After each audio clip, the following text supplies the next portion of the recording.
Michael Rubinstein's Strolling Smiley is one of my favorite creations of his. It's one of the few routines that can make your audience smile automatically. They can't help it. When you borrow a coin and you draw a smiley face on it or a frown face, and that face animates and changes in front of their eyes, that they can't help but smile. In addition to the gimmicked coin, you're also going to learn Michael's original Smiley Jr. routine, his new Strolling Smiley streamlined routine, and you'll even learn my simple handling. But first, let's take a look at the new streamlined handling. Can I borrow a quarter from you?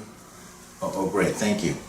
Now, have you ever gone to a stationery store and bought scratch-offs? Let's say $20 worth of scratch-offs, and you scratch and you scratch, and you find out at the end you don't win anything?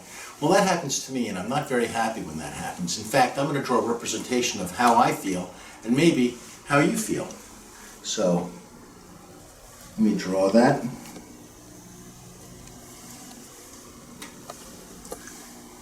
And you can see this coin is not very happy, because if you lost $20, you wouldn't be happy.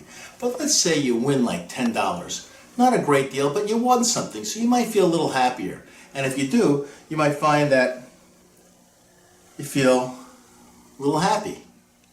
But let's say instead of $10, let's say you won the grand prize of $1,000. You'd be ecstatic, and you'd feel probably something more like this.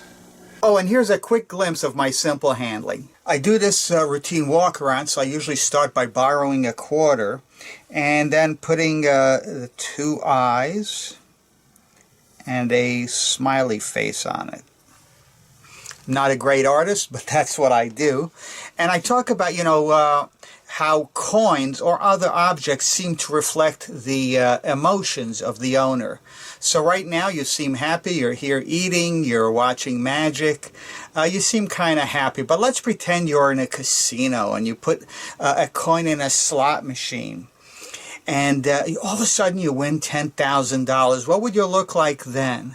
Well, you'd probably have a much, much, much, much bigger grin on your face like that. But what if you decided, well, 10,000 is not enough. I feel lucky. I'm going to go to the roulette table and put it on red, double or nothing. What would you look like then after what would logically happen be that you had lost the 10 grand you just won? You'd be sad. But we don't want you sad. We want you to be happy. So let me turn this coin back to the happy smile you started out with.